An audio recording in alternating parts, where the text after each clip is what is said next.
Para a sua Bíblia, no Evangelho de Marcos, capítulo de número 4,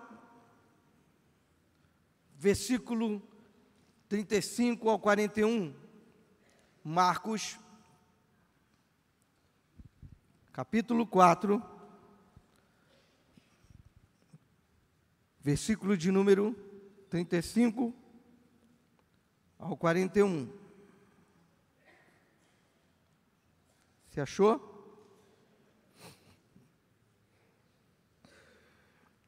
Então vamos ler. Eu quero não usar o jargão que a gente sempre usa quando a gente diz para uma pessoa, aquele jargão que a gente sempre usa na igreja e diz: eu não sei por que você veio aqui, né? Eu não sei por que você entrou aqui. A gente usa muito essa frase, não é verdade? Eu quero fazer bem ao contrário. Eu sei por que você veio aqui, né? Porque você não sairia da sua casa à toa. Você não se arrumaria todo, você não tomaria um banho, né? Você não largaria o conforto da sua casa para estar na casa de Deus, se você não tivesse o interesse de encontrar Cristo. Então, eu bem sei o que você está fazendo aqui nessa noite. Deus sabe muito bem o que você faz aqui nessa noite. Então, eu tenho certeza do que você veio buscar aqui hoje. Você mudou a sua rotina de domingo, né? Veio estar na casa de Deus. Deus vai entregar aquilo que você veio buscar aqui neste lugar. Amém? Então, vamos ler. Está lá, Marcos, capítulo 4. Você está lá já? Diz assim: naquele dia, ao anoitecer, disse aos seus discípulos: vamos para o outro lado. Jesus disse. Deixando a multidão, eles o levaram num barco, assim como estava. Outros barcos também o acompanhavam. Levantou-se um forte vendaval e as ondas se lançavam sobre o barco, de forma que ia se enchendo de água. Jesus estava na popa do barco, dormindo com a cabeça sobre um travesseiro. Os discípulos acordaram e clamaram: Mestre, não te importas que morramos? Ele se levantou, repreendeu o vento e disse ao mar: aquieta-te, acalma-te. E vendo, o vento se aquietou e fez-se completa bonança. Então perguntou aos seus discípulos: por que vocês estão com tanto medo? Ainda não têm fé? Eles estavam apavorados e uns perguntavam uns aos outros: quem é este que até o vento e o mar lhe obedecem? Deus abençoe a leitura da sua palavra. Os discípulos, eles estavam, nessa passagem, eles estavam fazendo uma travessia do mar da Galileia, mais conhecido como Mar de Tiberíades, né? E nesse mar, na Galileia, Jesus fez grandes milagres, né? Marcou ali o ministério de Jesus, as margens do mar da Galileia, né? Ali aconteceram a multiplicação dos pães e peixes, né? Jesus andou por sobre as águas do mar da Galileia, né? Foi aonde aconteceu a pesca maravilhosa que Pedro, né, puxou aquela rede cheia de peixe, e Jesus ali recruta 4 dos 12 pescadores, né, irmãos que estavam ali, Pedro, André, João e Tiago, estavam ali pescando, e Jesus os transforma em pescadores de homens. Então, o mar da Galileia, o mar de Tiberíades, tem um certo quê de história no ministério de Jesus, né? Jesus, ele toma o barco, depois de sair de um dia exaustivo, Jesus, ele pede para que os discípulos o atravessem para outra margem do mar da Galileia, né? E ele dá uma descansada, né? Jesus também descansa, amém? Jesus, ele dorme, amém? Ele estava um corpo como o nosso, humano, né? E todo corpo humano, ele tem uma série de limitações. Não, porque Jesus não pode dormir, né? Mas Jesus carregava sobre si um corpo humano, né? E esse corpo se cansa, né? Se você passar um dia todo de trabalho, você que é professor, né? Vamos pensar num professor que trabalha com ensino, né? Então, o professor, ele tem um dia exaustivo com a sua mente. Um professor de matemática, de física, de química, de português, seja lá qual matéria seja, ele, quando dá uma série de aulas, né, uma atrás da outra, ele se cansa. Assim como um pedreiro, né, ele vai trabalhar com a mente, também trabalha com o seu corpo, e depois de um dia de trabalho cansativo, seja ele também um motorista, o corpo vai pedir descanso. Não é assim que acontece? Quando você trabalha muito, quando você trabalha duro, o seu corpo dispara um alerta, né?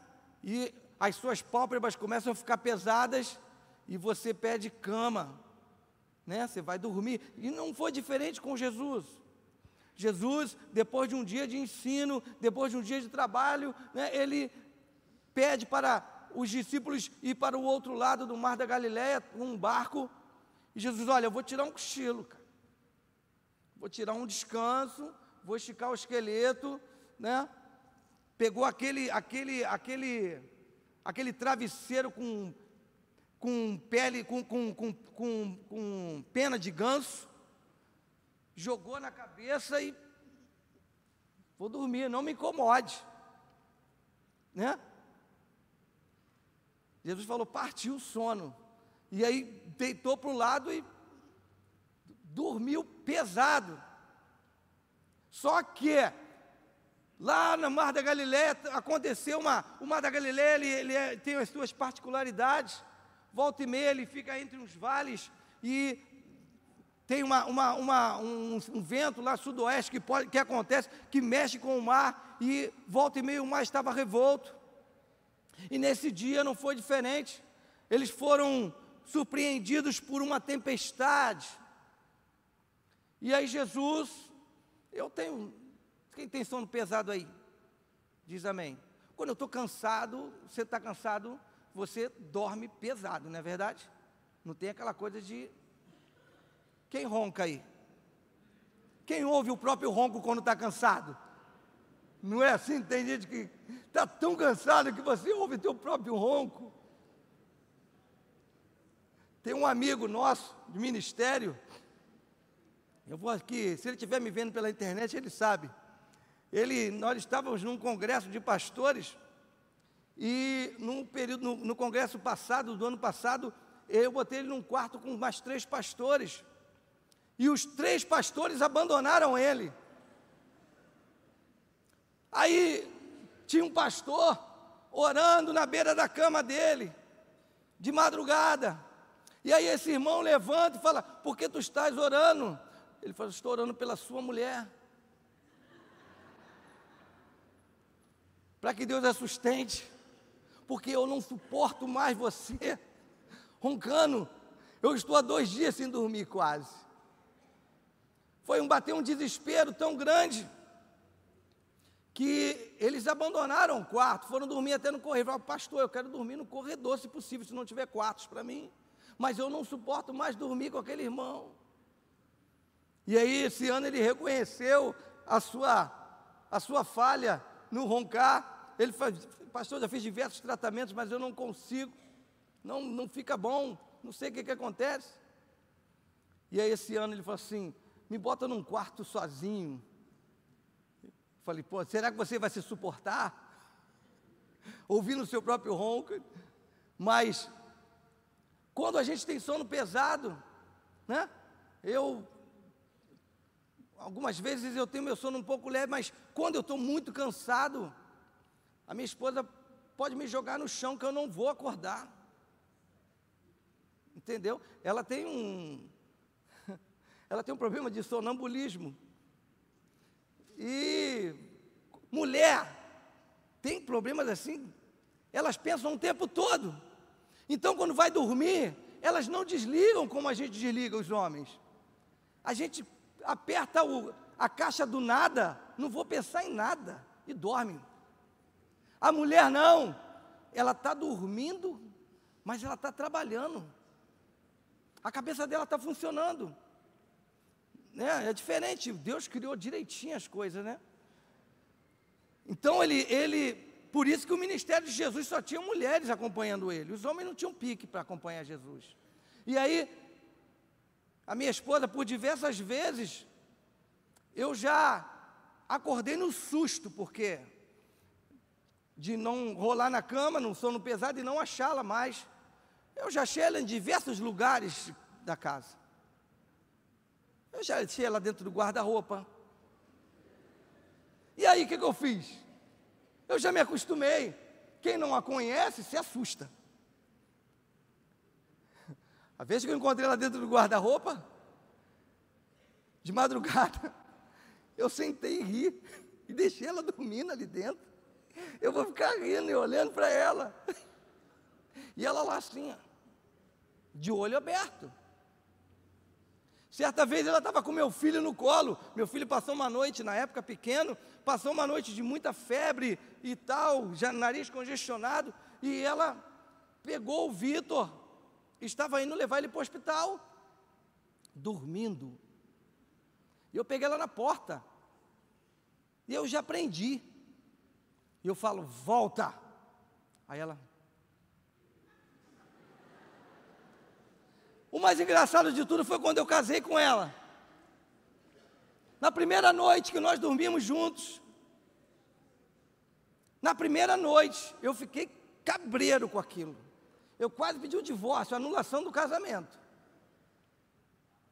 Ela está dormindo, e eu não sabia que o nome que ela chamava o irmão. O irmão tem um jeito de chamar o outro, diminui o nome, não é verdade? Então ela chamava o irmão dela de Zé. E não tinha nada a ver com o nome do irmão dela. O nome dela se chama Sérgio. Zé. Eu falei, estávamos dormindo na lua de mel, no hotel. De madrugada ela levanta e fala, Zé. Eu olhei para o lado, Zé. Quem é Zé? E chamou Zé de novo, Zé para cá, Zé para lá. No dia seguinte eu voltei a dormir meio cabreiro, passei uma noite em claro, né? Tentando saber quem era o Zé.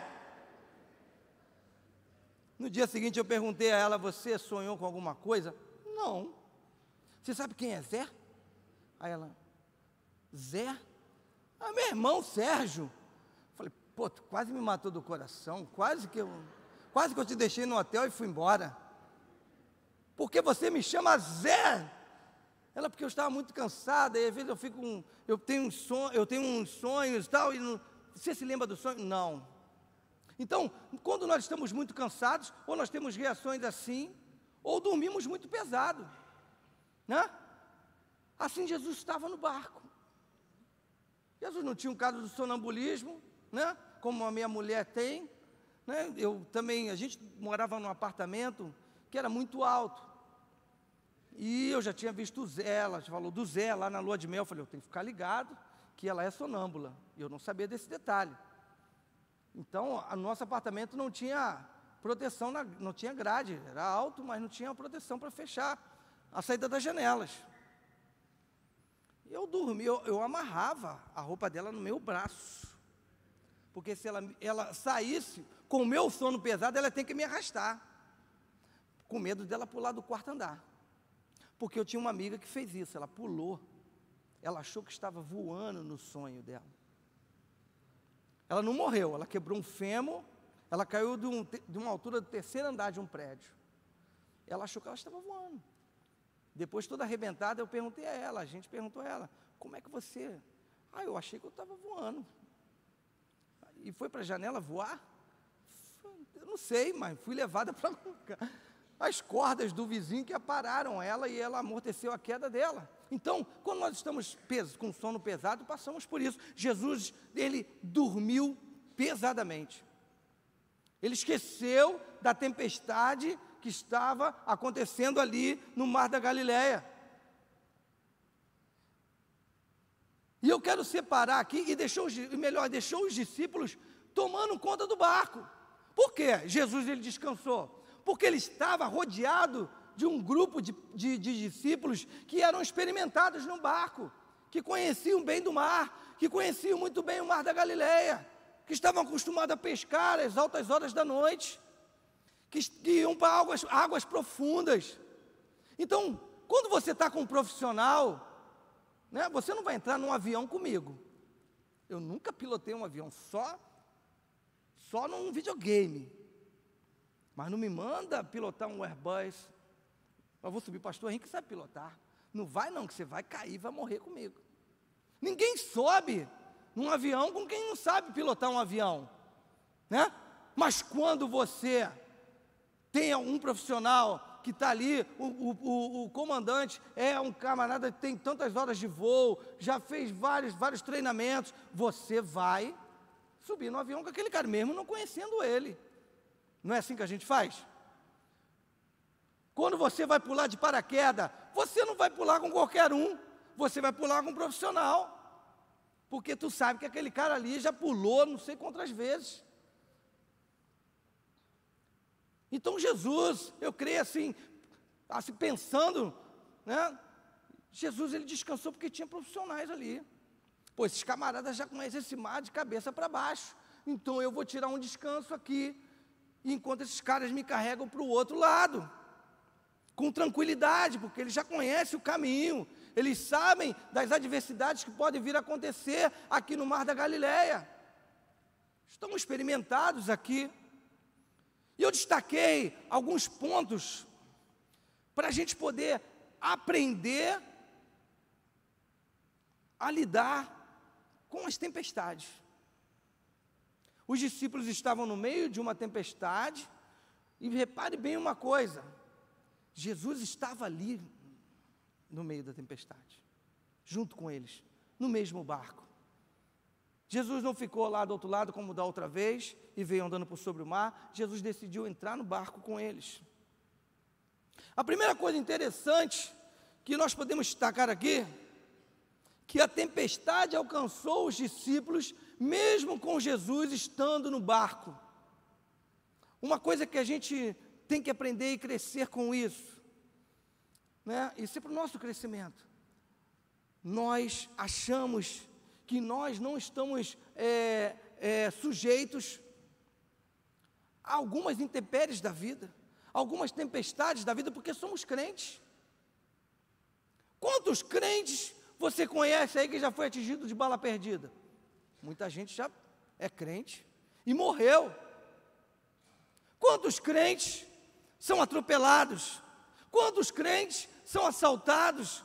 Quantos crentes passam por uma situação conjugal difícil? Nós não estamos isentos de passar por opróbrios, por dificuldades, só porque somos filhos de Deus, só porque somos crentes. Porque seria até injusto da parte de Deus só livrar a gente, não é verdade? O mundo está cheio de gente aí.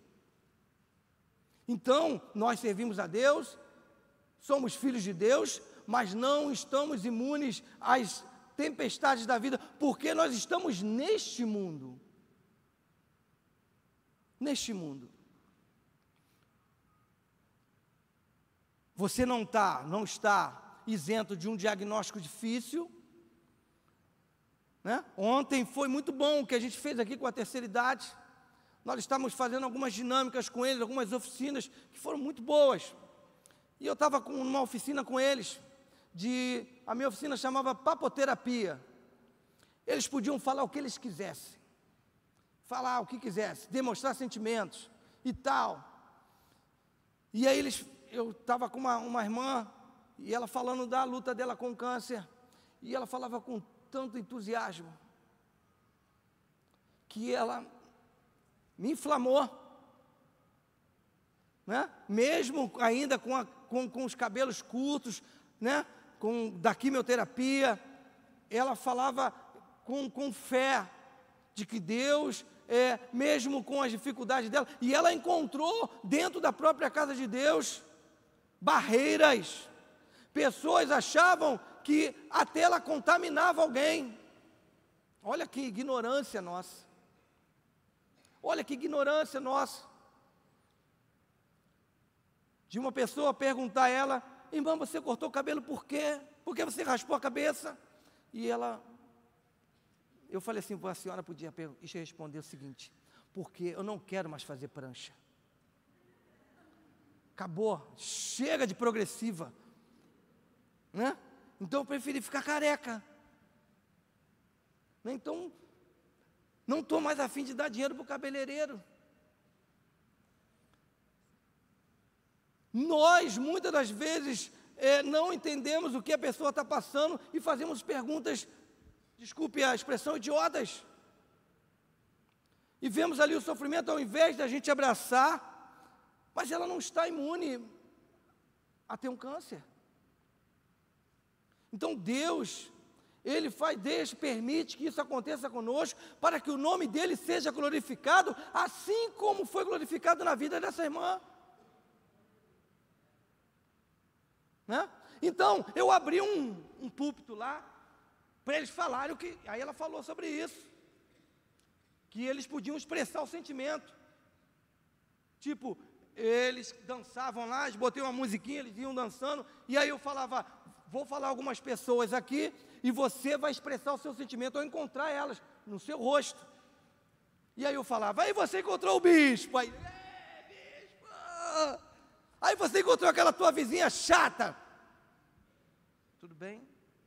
Aí depois eu abri para eles, você vai agora lá no púlpito e vai falar, tinha um púlpito chamado Pronto Falei. Ali eles falaram tudo. Ninguém amaldiçoou caixa de som, fez de tudo ontem. Pronto, falei. Então, expressa. Ela lhe disse tudo isso. Nós não estamos isentos de sermos atacados por uma dificuldade, porque somos filhos de Deus. Mas eu tenho que entender que no meio da minha tempestade, Deus permite algumas coisas acontecerem comigo, para que o nome dEle seja exaltado em mim, para que eu possa contagiar outras pessoas a dizer que Deus cura o câncer, onde muita gente não acredita mais que Deus pode curar um câncer, né? A ciência, você vai tentar debater com um médico, só um médico crente, mas um médico que não é crente, ele não vai acreditar nisso, ele não vai acreditar nisso. Mas Jesus, ele diz o seguinte, que mesmo a gente passando por essas lutas, pelos intempéries da vida, pelas aflições, Jesus fala assim, olha, tem de bom ânimo. Na tempestade, mesmo você sendo crente, tenha bom ânimo. Porque assim como eu venci o mundo, você vai vencer a sua luta, a sua dor, a sua tempestade. Tenha bom ânimo. Mas no momento da dificuldade, a gente perde o chão. O inimigo se apropria dessa situação, né? Ele toma controle dessa situação, sabendo que o nosso coração vacila nessa hora. Quem não vacila com um diagnóstico difícil? Muita gente vacila, até que você se firma no chão, opa, Deus está aqui comigo, né? No primeiro momento você fica sem chão, mas Deus logo, logo te coloca um capacho, para você pisar, fala, Deus está aqui, eu preciso manter meu autocontrole, né? O diabo se apropria disso, porque ele está à sua volta, aguardando você vacilar, tentando desanimar você, tentando dizer para você que Deus não pode fazer nada a seu respeito. Você serve a Deus há tanto tempo, a palavra que ele usa foi a mesma que ele disse para Jesus, lá no pináculo, lá na montanha, quando Jesus foi ser tentado no deserto. Você não é filho de Deus? Hã? Você não é filho de Deus? O diabo usou isso.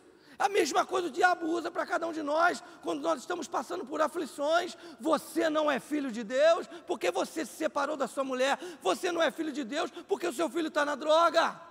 O diabo começa a jogar sobre nós pesos que nos fazem confundir a fé.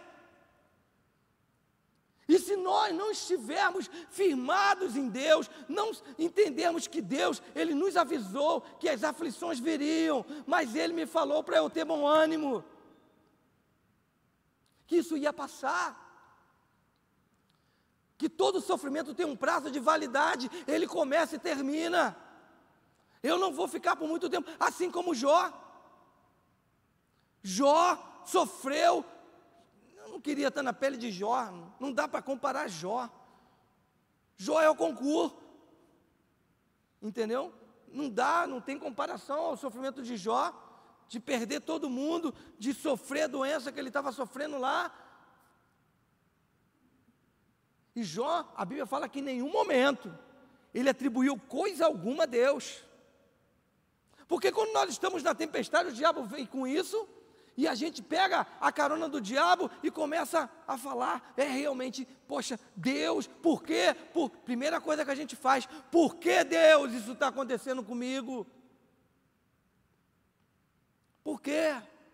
Por que isso sobreveio sobre a minha vida? Por que, Senhor? E nós queremos soltar versículos bíblicos. Deus, entenda bem uma coisa, Deus, queremos comparar Deus à escola, à EBD, Deus conhece a Bíblia, Ele criou a Bíblia, é o dono da Bíblia. Senhor, Tu sabe que no versículo tal, capítulo tal, está escrito, aí começamos a debater com Deus a Bíblia. Só que Deus, querido, eu criei a Bíblia, eu inspirei os homens para isso. Você quer debater comigo sobre a Bíblia?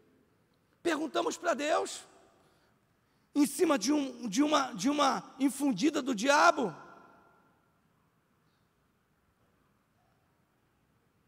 Tem bom ânimo.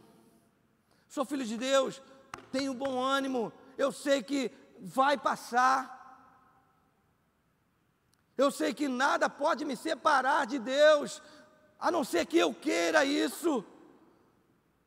Mas não há força maior que nos tire da presença de Deus. Romanos 8,38 diz que nada pode nos separar do amor de Cristo Jesus. E nós nos deixamos muitas das vezes separar. A segunda particularidade desse texto diz assim o seguinte: nós lemos no texto acima que o barco dos discípulos, eles não atravessavam o mar de Tiberíades sozinhos. Quando Jesus partiu com os discípulos para o outro lado, para a outra margem, a Bíblia fala que existiam barcos seguindo Jesus. Logo, esses barcos que seguiam Jesus, eles enfrentaram as mesmas tempestades que os discípulos enfrentaram. Mas o que diferencia os barcos que seguiam a Cristo, do barco que Jesus estava? Isso ficou na minha cabeça. Meu Deus, por que aqueles barcos te seguiam? E eles continuaram a te seguir, mesmo na tempestade. E o barco que o Senhor estava, era um barco mais seguro, que o Senhor estava ali. Essa semana eu tive uma experiência, semana passada, que eu liguei esse barco a uma pessoa que eu tive um contato muito rápido dentro de um hospital. Eu estava no hospital com a minha esposa, muitos sabem que ela foi internada, ficou um tempo, e na sexta-feira eu cheguei no hospital, ela estava muito ruim, e o médico desceu, o cirurgião dela desceu, parou uma cirurgia para olhar ela, ficou preocupado, porque ela nasceu com uma má formação, né? Ela é bonitinha por fora, mas por dentro ela é toda trocada, né? Graças a Deus que meu filho não nasceu assim. A gente fez uma bateria de exames nele, porque a gente descobriu, por acaso, que ela era, numa outra situação difícil, que ela era invertida. E esse cirurgião nos acompanha há 20 anos, né? Ele virou tese na área dele, ele até hoje tem a Rose como um exemplo na profissão de cirurgia geral. E aí esse médico leva a minha esposa a fazer uma retirada de vesícula. E ele fala para a gente, olha, eu mesmo faço questão, eu não dou esse privilégio a nenhum outro médico, porque eu já te acompanho há 20 anos, eu sei, Rosângela, eu sei onde está cada órgão seu. Né? Ele chama ela de menina dos sítios inversos, menina trocada. E aí, ela tirou a vesícula, ele falou, olha, a cirurgia foi muito boa, foi um sucesso, nós estávamos com medo de ter que abrir a sua esposa toda, e rasgar ela toda e tal, e para poder olhar ela, mas nós fizemos a vídeo, e a cirurgia demorou, porque os órgãos dela, você sabe como é que é, são todos do lado ao contrário, e a cirurgia demorou, uma cirurgia que poderia ter menos hora, demorou 3 horas e meia, isso por vídeo. E aí ele me falou que, quando ele olhou no vídeo, eles quase abriram ela. A menina anestesista chegou para ele e falou assim, olha, a minha parte eu já fiz, agora vocês jogam videogame dentro dela, para achar os órgãos dela. Aí eles, pode deixar com a gente, entrou na tela e vamos jogar videogame com ela. E aí eles viram que os órgãos dela, que é do lado ao contrário, estavam todos unidos um no outro. Eles já são irmãos, pior, um colado no outro. Não basta só ser trocados, eles são juntos. Deus fez a coisa complicada. Eu falei, você é complicada. E para tirar aquela vesícula, eles tiveram que ter um trabalho tremendo para não furar outros órgãos dela, que estavam muito colados. Enfim, ela foi para casa, foi um sucesso. Na semana que eu cheguei do congresso, ela passou muito mal, fomos para o hospital. De novo, esse cirurgião desce com um olho desse tamanho. Rosângela, pelo amor de Deus, não apronta comigo. E ele pegou ela, jogou ela na cama lá, fez os primeiros socorros, brigou com o médico da emergência, deixa que a minha paciente. Tocou nela, tocou a barriga dela. Rosângela, não vou te mandar embora não. Eu sei que você tem, eu já vivi isso contigo, vamos subir. Nisso, tinha uma mulher no outro box, chegou reclamando com a irmã passando muito mal, também problema de vesícula, estava em crise. E aonde eu quero chegar? Do barco que acompanhava Jesus. Essa mulher, ela olhou para a Rose, uma mulher, antes dela chegar no box da Rose, ela só falava besteira no celular. Aí ela vira e falou assim, o que essa mulher tem? Eu expliquei tudo. Aí ela falou assim, Jesus vai curar ela. Eu creio que Jesus vai curar ela. Aí eu lá, nervoso com aquela situação, crendo também, mas humanamente, alguém nosso que está ali do lado. Mas aquela mulher chegou para mim e falou assim, fica tranquilo, daqui a pouco ela está em casa, garoto. Aí eu falei, essa mulher é a mulher do barco, que seguia Jesus. Né, nós não conhecemos, a Bíblia não fala quem eram aquelas pessoas que estavam seguindo a Cristo, da onde eles vinham, quem eram, o que aquelas pessoas pensavam, mas elas criam que Jesus estava no barco da frente. Mesmo com as tempestades à frente, mesmo com as intempéries, com os ventos, aqueles barcos não paravam de seguir a Cristo. Porque eles sabiam que Cristo estava dormindo ali. Enquanto nós, os discípulos, aqueles que seguem a Cristo, estávamos desesperados no barco de Cristo. Senhor, nós vamos morrer. E o pessoal dos outros barquinhos, que não tinha Jesus? Você já parou para pensar? Como é que bateu o desespero? Às vezes Deus envia pessoas para nos ensinar, para nos mostrar que Deus está no controle daquela situação. Às vezes nós achamos o seguinte, nós temos um cirurgião que nos acompanha há 20 anos, que conhece minha mulher do lado do avesso, eu descansei naquele cara. Né? Não é assim que a gente faz? Eu tenho um médico há 20 anos comigo, ele conhece o meu caso, ele sabe onde tocar em mim. E aí você descansa. Aquela mulher me serviu para despertar que aquele homem não era nada. Se Deus não quisesse, ele fazia o que queria com a minha mulher ali. Ele podia acabar com aquilo ali. Ele podia levar a minha mulher, ele podia causar um outro problema. Porque é Deus que controla. é Deus que está no teu barco, e você tem que descansar, mesmo que Deus não esteja atuando, Ele está dormindo, Deus continua no barco.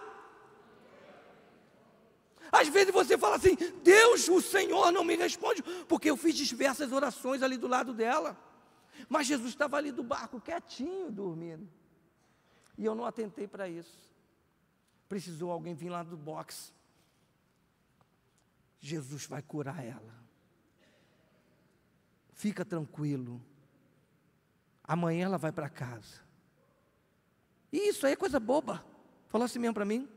Falei, senhora, a senhora não sabe o que a minha mulher teve. E meu filho, eu já passei por muitas situações. Eu já operei, já quase levantou a camisa para me mostrar. E depois ela pegou um maço de cigarro e saiu para fumar. Eu falei, Deus, vai entender isso.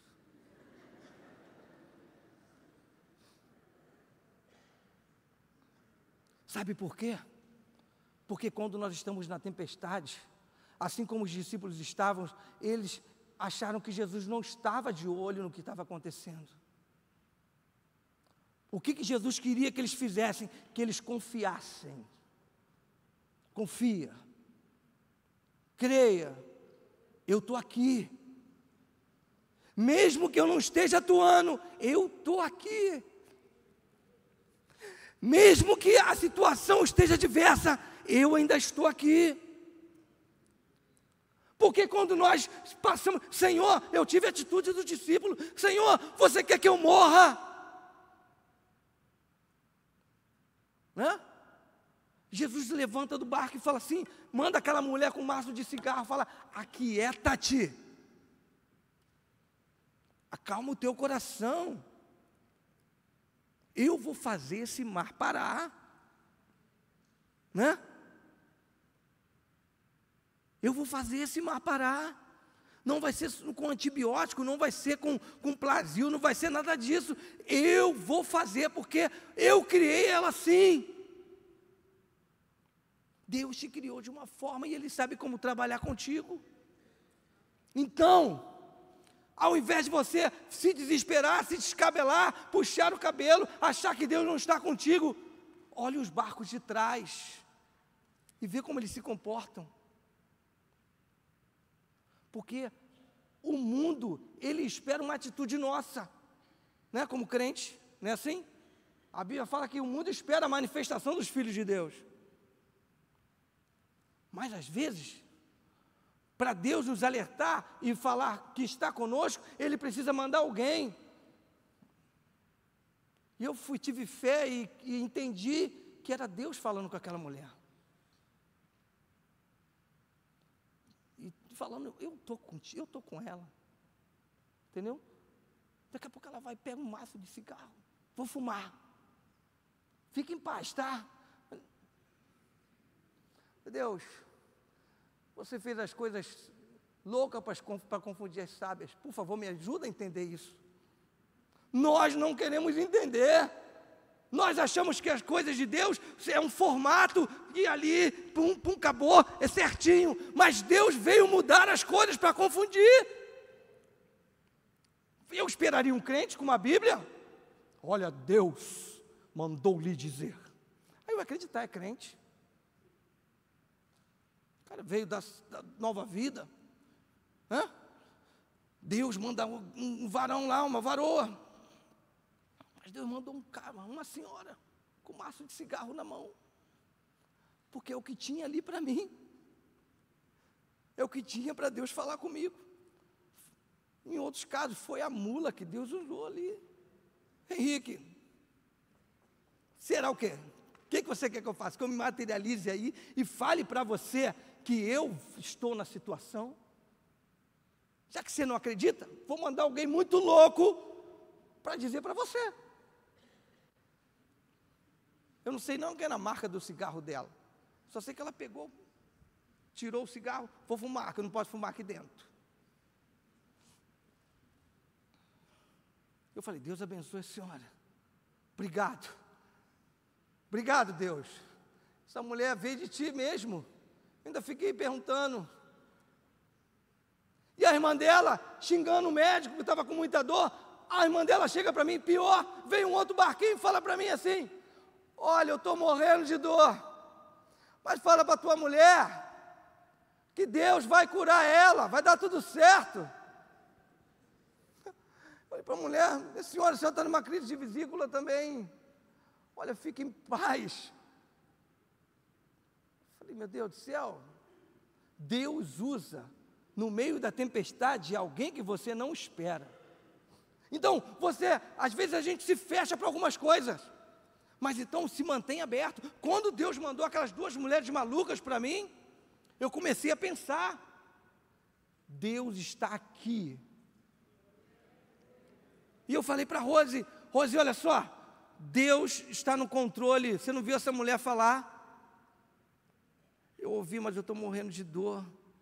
Deus está no controle, mesmo que a dor não passe, Rose, mesmo que a dor aumente, mesmo que você vomite 10 vezes aqui como você tem feito, Deus ainda está aqui.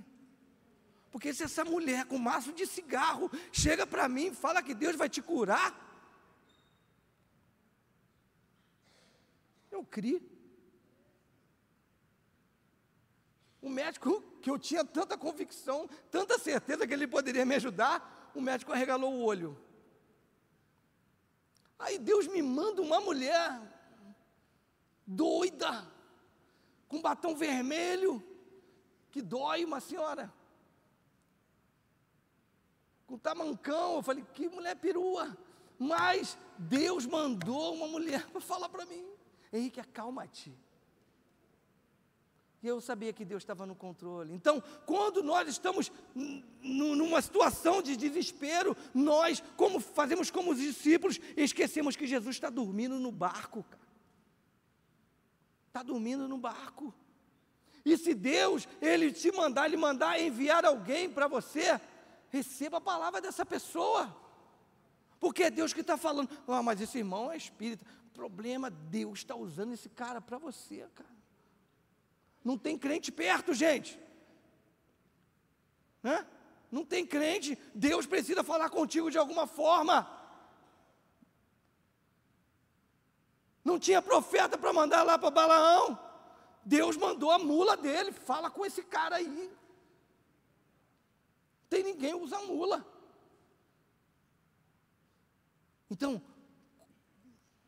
não se desespere na tempestade. Observe o que está no seu entorno,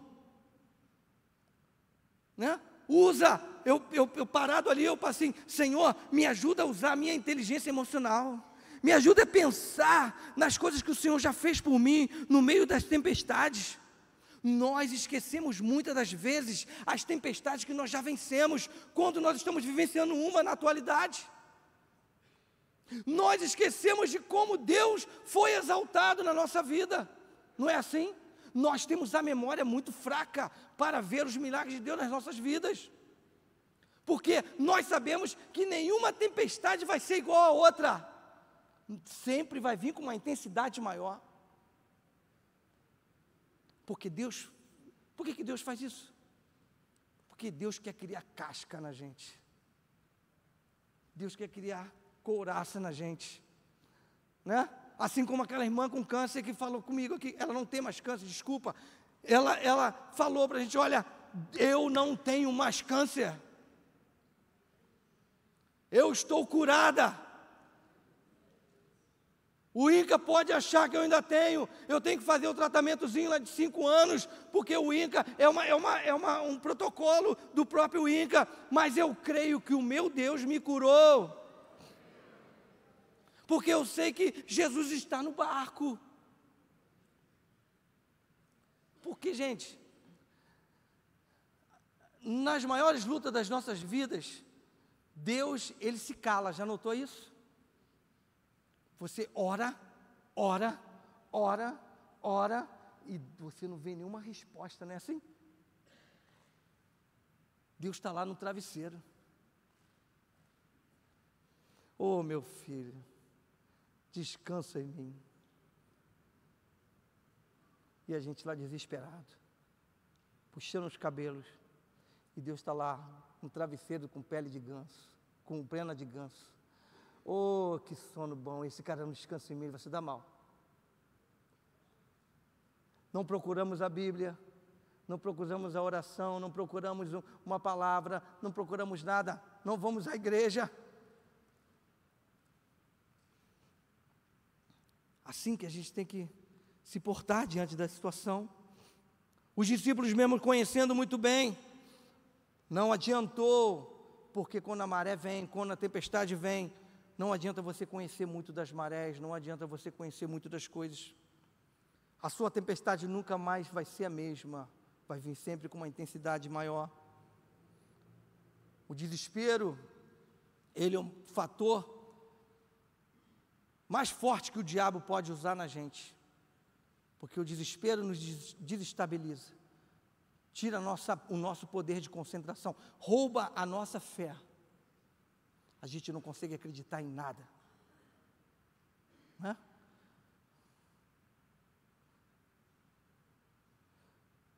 O que eu quero dizer para você e deixar para você é o que Hebreus 11:2 diz.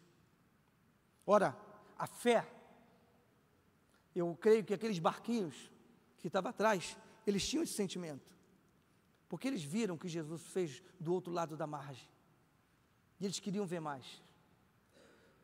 Ora, a fé é a certeza daquilo que esperamos, e a prova das coisas daquilo que não vemos. A fé é a certeza. Eu tenho certeza que Jesus está no barco. Eu espero que Jesus vai mudar a minha situação.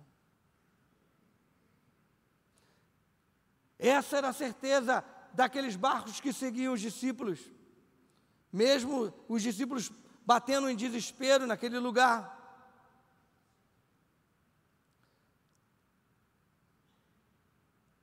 Então,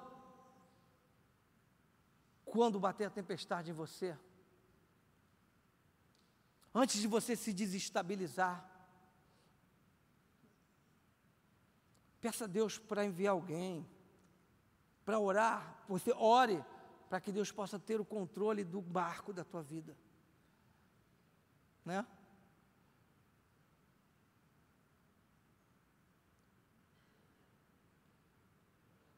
Deus, Ele estará todo o tempo com a gente. A Bíblia fala que Ele estará conosco até a consumação dos séculos. Ou seja, Deus está todos os dias no barco. Seja Ele dormindo, seja Ele acordado, Deus está no barco. Ele jamais abandona o barco. Jesus poderia chegar, pô, vocês são chatos pra caramba, eu vou sair desse barco, vou andar por sobre as águas e vou chegar primeiro que vocês. Mas Jesus não abandonou, ficou lá, quietinho na dele, dormindo na boa.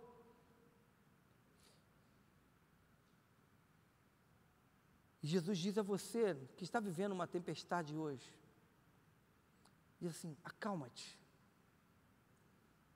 acalma o teu coração. Se você está passando por uma dor, por uma adversidade, por uma doença, por uma luta dentro da sua casa, no seu trabalho, a palavra que eu tenho para você é acalme-se, né? Aquieta-te. Como diz no Salmo 46, aquietai-vos e sabei que eu sou Deus. O Senhor dos Exércitos está convosco. E eu quero deixar para finalizar, para concluir, o que Isaías fala em 43, no capítulo 43, versículo 2 a 5, diz assim, quando você atravessar as águas, eu estarei com você.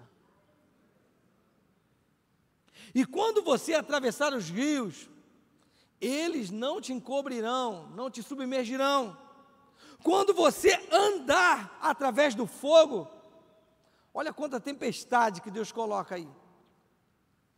Você não se queimará, e nem as chamas deixarão em brasas. E ele diz mais, porque eu sou o Senhor. Eu sou o Senhor, o seu Deus.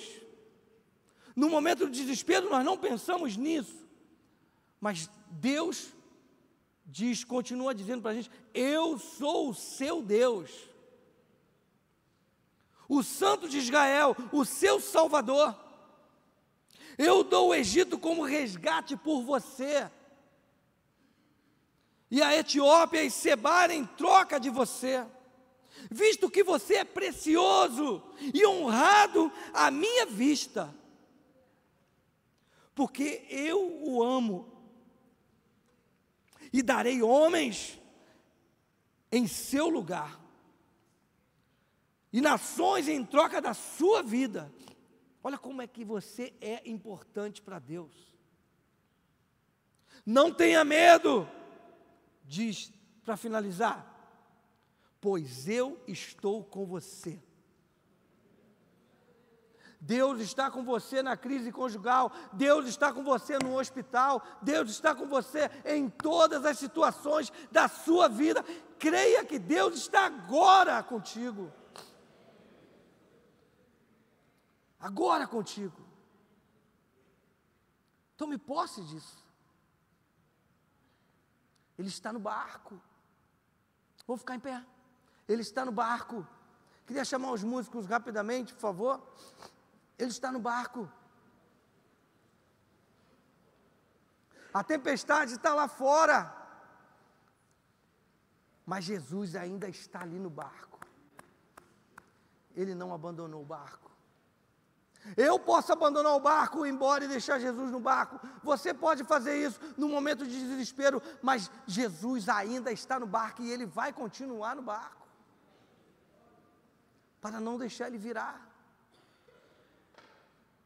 Se você acha que a sua situação não tem jeito, que o seu problema não tem jeito, ainda há solução. Porque se você contar que Jesus está com você no barco, ainda há solução. Tem gente que não crê.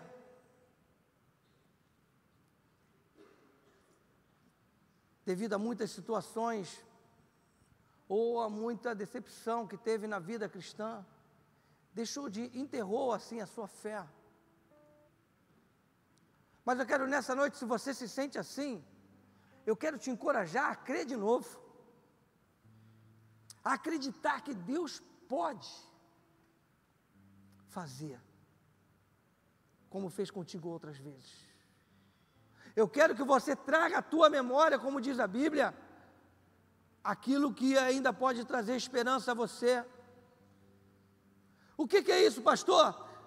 De lutas passadas, quando eu tive êxito, você teve êxito, nas batalhas que se apresentaram diante de você, nas tempestades que se apresentaram diante de você, e você venceu. Nessa noite eu queria desafiar a sua fé, porque a Bíblia fala que onde Jesus está, há manifestação de milagres. Há manifestação de milagres. E eu creio que Deus está aqui.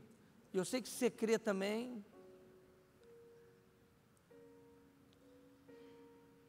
Eu não sei o que você... Eu sei por que você entrou aqui. Sei. Porque você vive alguma coisa que te incomoda. Mas eu quero nessa noite, assim como nós fizemos ontem, dizer para Deus um pronto falei. Porque às vezes a gente não tem coragem de dizer para Deus aquilo que realmente nós estamos passando. Deus conhece, Deus está vendo. Mas precisa uma atitude nossa. Deus precisa de um passo nosso. Esse passo se chama fé. Né? Eu entendo que a fé é como você pular de bungee jump. Né? Quem já pulou de bungee jump sabe muito bem como é isso. Você confia inteiramente naquele elástico. A altura é imensa. Você tem medo porque você olha para baixo. Você pode dar um infarto, você pode fazer o que for. Eu lembro que uma vez eu estava num lugar muito alto, e eu quis dar uma de corajoso para minha mulher, e ela falou assim, vai lá. Eu falei, eu vou, com medo que dói, mas eu vou. Aí, fui embora, fui subir na trilha. Quando eu cheguei lá em cima, era muito alto. Aí ela falou assim, aí o cara tinha um posto médico, olha, você só pode, eu era o 5º da fila. Aí o primeiro desistiu, olhou a altura, ih, rapaz, não vou não. E ela lá, vai, você é forte, e eu lá.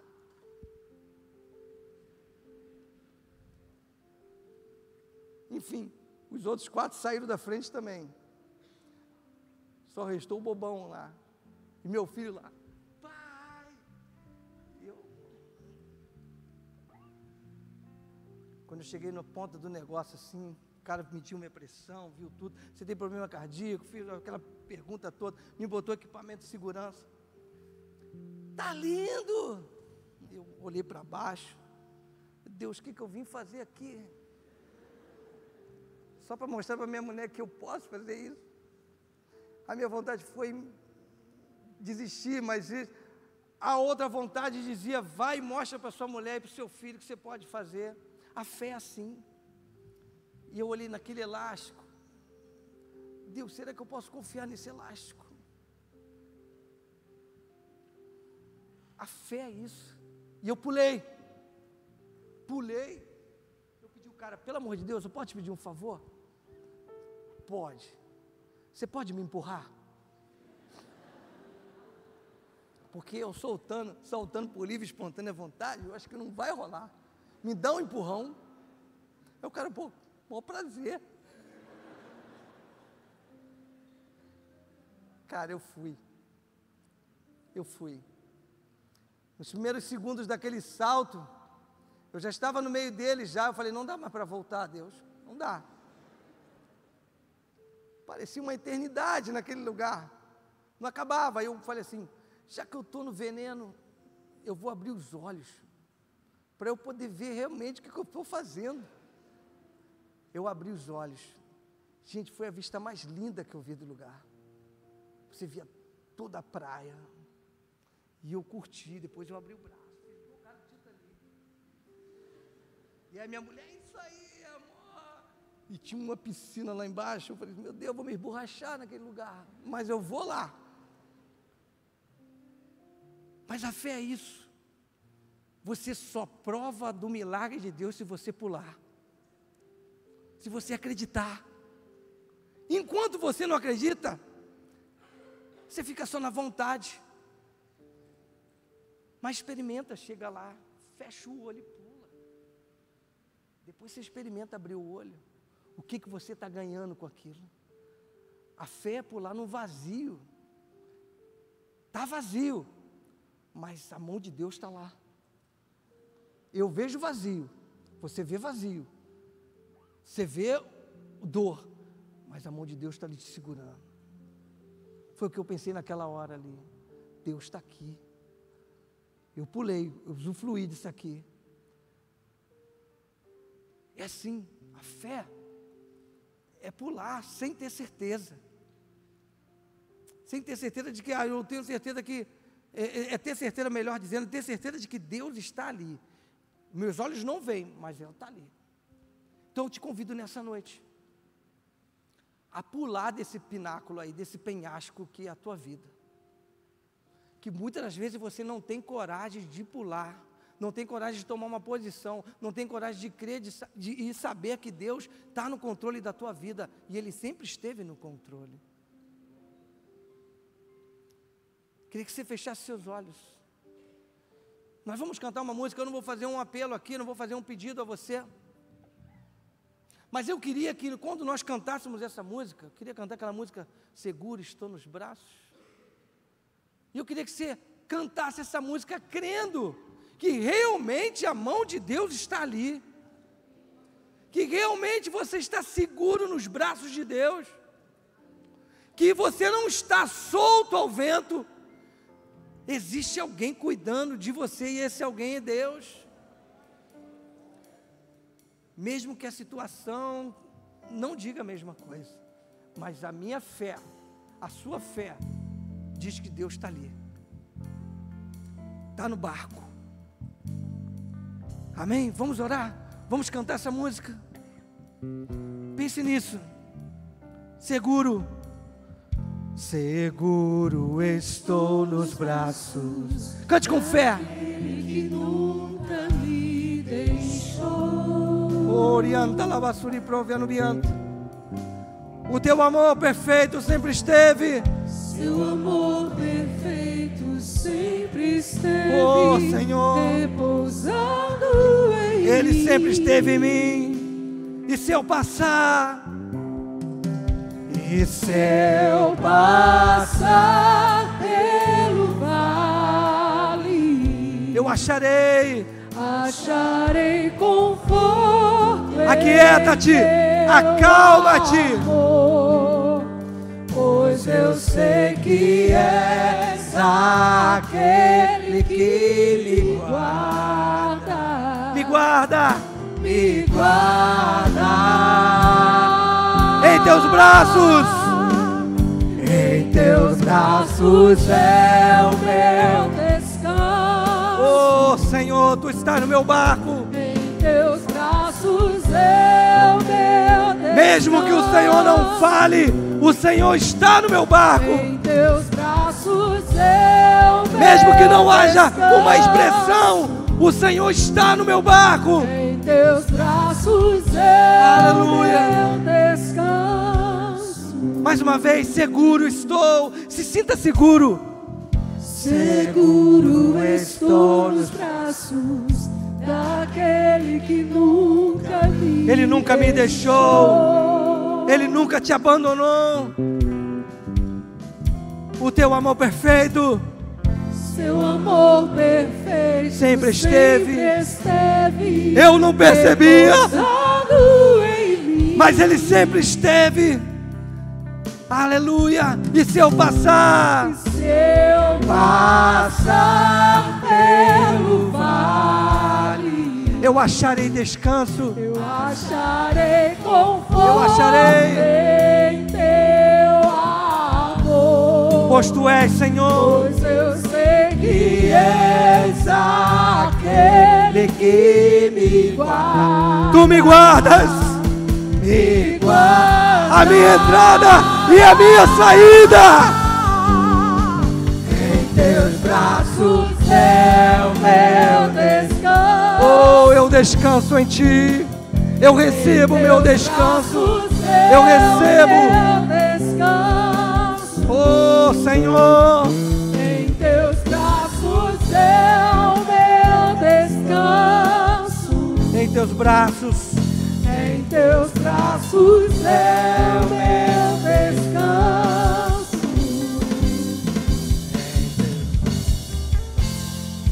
Aleluia. Senhor, obrigado. Obrigado porque ao cantar essa música, eu sinto que o Senhor traz sobre nós um descanso. Aquieta-te, uma calma. Porque eu sei em quem tenho crido. E eu também sei que Ele é poderoso para fazer infinitamente mais do que eu imagino, do que eu penso. Eu saio nessa noite, ó Deus, mais tranquilo, porque eu sei que o Senhor continua comigo no barco. As tempestades vão surgir, mas elas não vão vir mais da mesma forma contra a minha vida, porque agora eu sei, eu tenho a certeza de que o Senhor descansa junto comigo no barco, e o Senhor me traz paz. Abençoe a vida dos meus irmãos, ó Deus, em o nome de Jesus.